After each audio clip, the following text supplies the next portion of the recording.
کہ مجھے محروم رکھا گیا، مجھے بھی ملتا تو میں صلاحیتوں کا مظاہرہ کرتا، میں اپنی قابلیت کا مظاہرہ کرتا، تو نے موقع ہی نہیں دیا۔ اس لیے دنیا میں موقع یکساں ہے، یہاں پر دیتے ہوئے وہ نہیں دیکھتا کہ کسی کا عمل کیا ہے، کردار کیا ہے، لیکن جب نتیجے کی منزل آئے گی تو وہاں تو بہر طور دیکھا جائے گا کہ کس نے کیسا پرچہ کیا ہے۔ تو آخرت کی منزل نتیجے کی منزل ہے، جزا و سزا کی منزل ہے، انعام و اکرام کی، یا جس نے نالائقی کا مظاہرہ کیا ہے اس کو سزا دینے کی منزل ہے۔ تو وہاں پر تو اہلیت دے کر فیصلہ ہوگا، استحقاق دیکھ کر فیصلہ ہوگا۔ دنیا میں بغیر کسی حق کے وہ عطا کرتا رہتا ہے، تو جب دنیا میں وہ بلا کسی حق کے عطا کرتا ہے تو پھر دنیا میں انعمت علیہم کون فرد ہے جو نہ ہو؟ بھئی کم سے کم جب تک سانس آ جا رہی ہے تو سانس کو باقی رکھنا بھی اس کے رزق کا نتیجہ ہے۔ جو رزق عطا کرتا ہے اسی کے نتیجے میں سانس آتی جاتی ہے۔ جس دن سلسلہ رزق منقطع ہو جائے حیات باقی نہیں رہتی، تو اگر حیات باقی ہے تو یقیناً نعمتوں کے نتیجے میں باقی ہے۔ تو زندگی میں کون سا انسان ہے جو انعمت علیہم نہیں ہے؟ مومن و کافر اگر اس حوالے سے دیکھنا ہے تو نمرود جو خدائی کا دعویٰ کر رہا تھا، فرعون جو خدائی کا دعویٰ کر رہا تھا، صاحب تخت و تاج بھی تھے، صاحب وسائل بھی تھے، یقیناً لوگوں کو دینے کی صلاحیت رکھتے تھے، تبھی تو خود کو خدا کہہ رہے تھے اور دنیا مان رہی تھی۔ جی اب اگر ان پر رحمتوں کی اتنی بارش تھی، ہم دعا کر رہے ہیں پروردگارا ہمیں اس راستے پہ چلا جو تیرے انعام یافتہ لوگوں کا راستہ ہے، تو انعام یافتہ تو نمرود بھی ہے، انعام یافتہ تو فرعون بھی ہے، انعام یافتہ ہر کافر بھی ہے، تو کیا ہم دعا مانگ رہے ہیں پروردگارا ہمیں نمرود کے راستے پہ چلا، فرعون کے راستے پہ چلا؟ نہیں، ضروری ہے کہ یہ وضاحت کی جائے کہ پروردگارا انعام یافتہ لوگوں کے راستے پہ چلا، لیکن کون سے انعام یافتہ؟ وہ نہیں جو گمراہ تھے، وہ نہیں جو تیرے غضب کا نشانہ بنے، ایسے جو نہ مغضوب ہیں نہ ضالین ہیں۔ ہمیں ان کے راستے پہ چلا کہ جو نہ مغضوب ہیں، جو صرف انعام یافتہ ہیں، جن کے یہاں انعام کے علاوہ تیری طرف سے نہ کبھی ان پہ غضب نازل ہوا اور نہ کبھی وہ گمراہ ہوئے، یعنی کبھی ان کا کوئی عمل ایسا نہیں تھا جو تیرے غضب کا نشانہ بن سکے، اور کوئی مرحلہ ایسا نہیں تھا جہاں ان پر خود ان کے قول کے مطابق یا تیرے فیصلے کے مطابق گمراہی کا الزام عائد ہوتا۔ اتنے پاک و پاکیزہ افراد کہ جن کے ہاں نہ غضب کی گنجائش ہو نہ گمراہی کی کوئی گنجائش ہو، اور صرف تیرے انعام یافتہ ہوں، پروردگارہ ان کے راستے پہ چلا۔ اگر غور فرمائیے تو ہمارے مسلمان بھائیوں کو اعتراض ہے کہ آپ لوگ اپنے اماموں کی عصمت کے قائل ہیں، اور عصمت تو صرف انبیاء میں ہوتی ہے اور اس کے علاوہ کسی میں عصمت نہیں ہو سکتی جب تک یہ آیت موجود ہے۔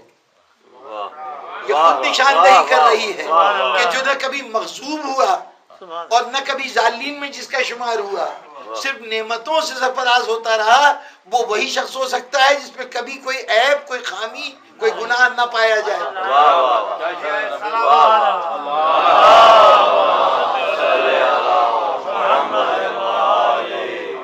اور یہ مغضوب و ظالمین میرا معین کردہ مغضوب و ظالمین نہیں ہے، یہ میں فیصلہ نہیں کروں گا کہ وہ اللہ کے غضب کا نشانہ بنا کہ نہیں۔ ہماری تو کیفیت یہ ہے کہ جہاں کسی کو مصیبت میں دیکھتے ہیں ہم سمجھتے ہیں اللہ کا غضب نازل ہو رہا ہے، کبھی اس حوالے سے نہیں سوچتے کہ یہ ہو سکتا ہے کہ یہ امتحان کے مراحل ہوں۔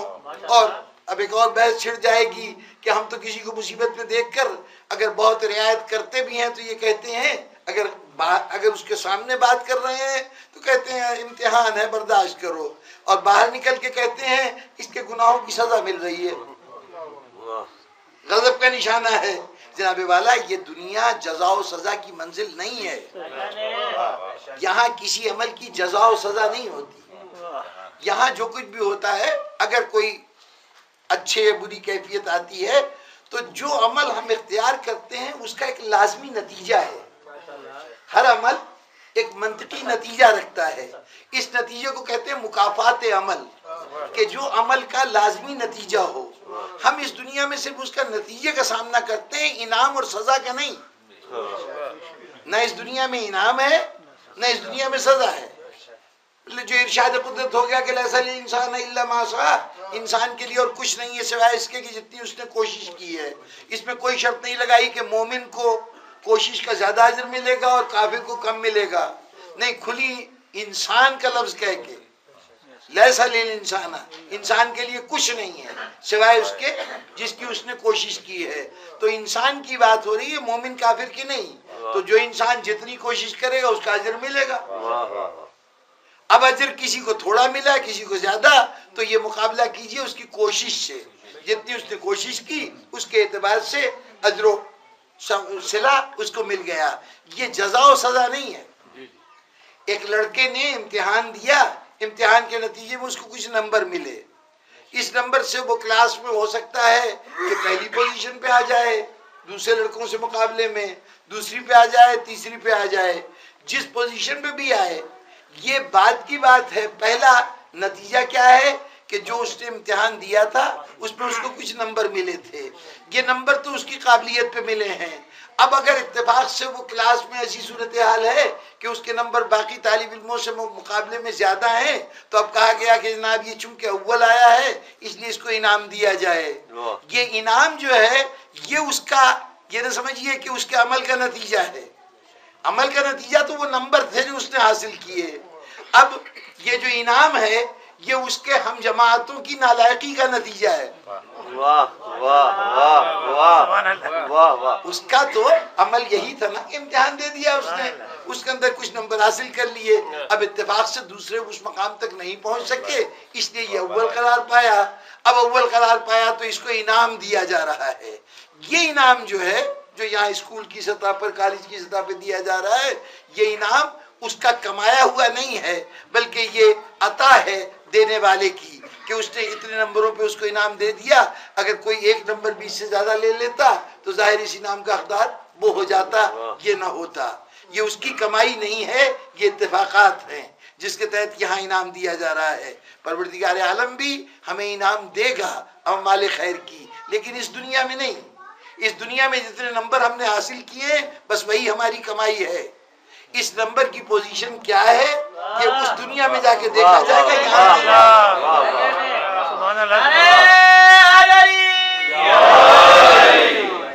یہاں تو ہم کسی کے اعمال شمار کریں گے تو یہ دیکھیں گے کتنی نمازیں پڑھی، کتنے روزے رکھے، کتنے حج کیے، اس اعتبار سے اعداد و شمار جمع کر سکیں گے۔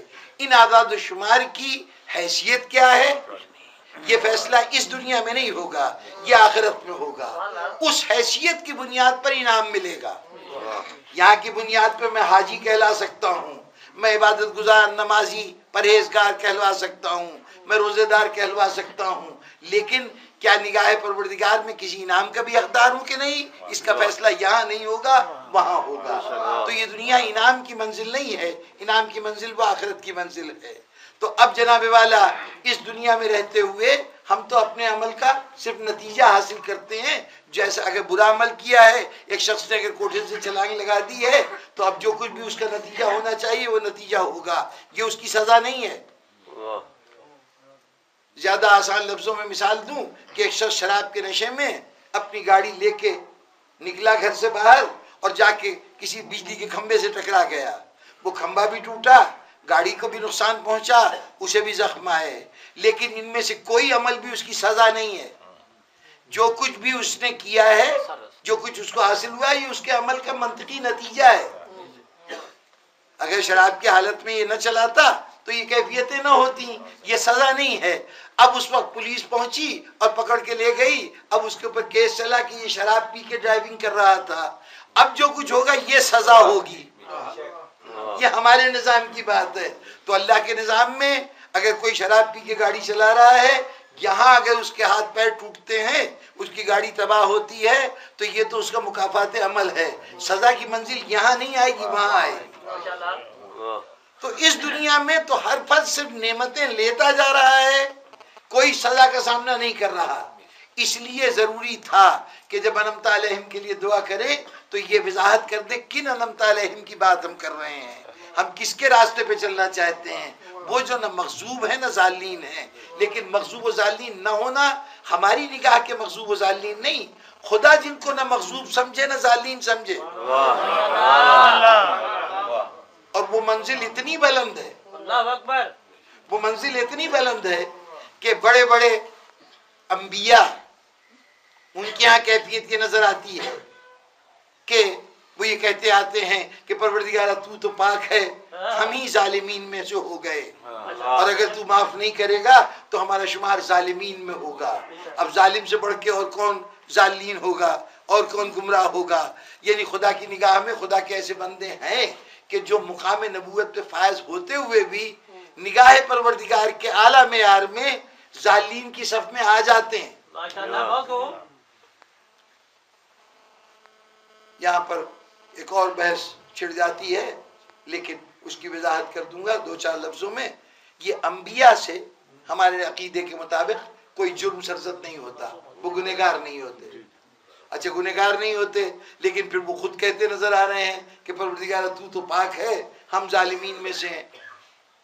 وہ خود اپنے آپ کے ظالم ہونے کا اعتراف کر رہے ہیں. تو کوئی ظلم ہوا ہے جو ظالم ہے؟ تو جناب والا یہ ظلم کوئی وہ ظلم نہیں ہے جو ہمارے لغت کے اعتبار سے ظلم ہوتا ہے.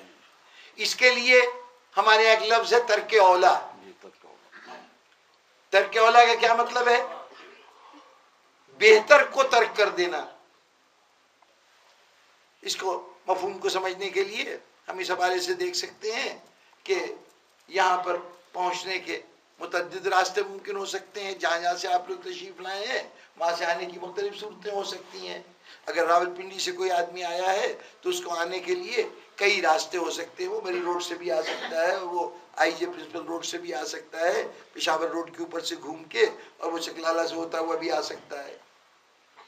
ان راستوں میں یقیناً کوئی راستہ بہترین راستہ ہوگا اور کوئی راستہ یعنی ٹریفک کے اعتبار سے، راستے کے شور و ہنگامے کے اعتبار سے، راستے کی ساخت کے اعتبار سے ہموار ہے کہ نہیں ہموار ہے، راستے کی طوالت کے اعتبار سے ہر راستہ اپنی اپنی صفت رکھتا ہے. اب ان ساری صفات کو جمع کیا جائے، تفریق کی جائے اور اس کے بعد فیصلہ کیا جائے کہ بہترین راہ کون سی ہے. آنے والا جب یہاں پہ پہنچا تو کسی بھی راستے سے آنا چاہے وہ یہاں پہ پہنچ جائے گا. اگر اس راستے پہ قدم رکھا جو یہاں آتا ہے تو چاہے وہ کوئی بھی راہ ہو اس میں پہنچ تو جائے گا. لیکن آنے والوں میں اگر کچھ وہ لوگ ہیں جن کا آنے کا اتفاق پہلی مرتبہ ہوا ہے تو ان کے لیے تو ہم کہتے ہیں کہ بھئی آپ کسی بھی راستے سے آ گئے تو کوئی بات نہیں، آپ پہنچ گئے، بڑی خوشی کی بات ہے.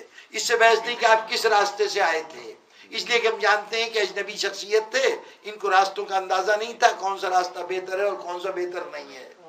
لیکن ایک شخصیت جو روز کی ان راستوں پہ چلنے والی ہو، اسی شہر کے رہنے والے ہوں اور ان کے لیے معمولات ہوں، وہ اس راستے کو اختیار کریں جو طویل بھی ہو، جس پہ ٹریفک بھی زیادہ ہو، وقت بھی زیادہ صرف ہو. تو ہم کہیں گے کہ جناب اور آ جاتے تو آ جاتے، آپ سے تو امید نہیں تھی. یعنی یہی کام وہ کرتا کہ جو اجنبی ہوتا اس شہر میں یا جو اجنبی ہوتا ان راستوں سے، تو ہم اس کے اوپر کوئی اعتراض نہ کرتے. ہم کہتے ٹھیک ہے تمہیں یہاں پہنچنا تھا، تم پہنچ گئے، اچھی بات ہے، تمہیں منزل مل گئی. لیکن اعتراض اس پہ ہوگا جو جس سے توقع نہ کی جا سکے، جو جاننے والا ہے وہ یہ کام نہ کرے.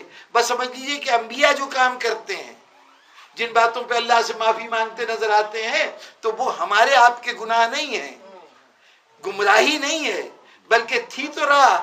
لیکن اللہ کی طرف سے ان پر اعتراض یہ ہے کہ تم خدا کے نبی ہوتے ہوئے جو علم تمہیں عطا کیا گیا ہے، اس علم کے باوجود تم نے کمتر کو اختیار کیا، بہتر کو چھوڑ دیا. میرا اور آپ کا کمتر اختیار کیا ہوا قابل قبول ہے، اللہ کی طرف سے اس کے اوپر کوئی مواخذہ نہیں ہوگا. لیکن نبی جس کو اللہ نے خصوصی طور پر علم لدنی سے سرفراز کیا ہے، اگر وہ اس بات کو چھوڑ دے تو وہاں پر جواب طلب ہو جائے گا اور اسے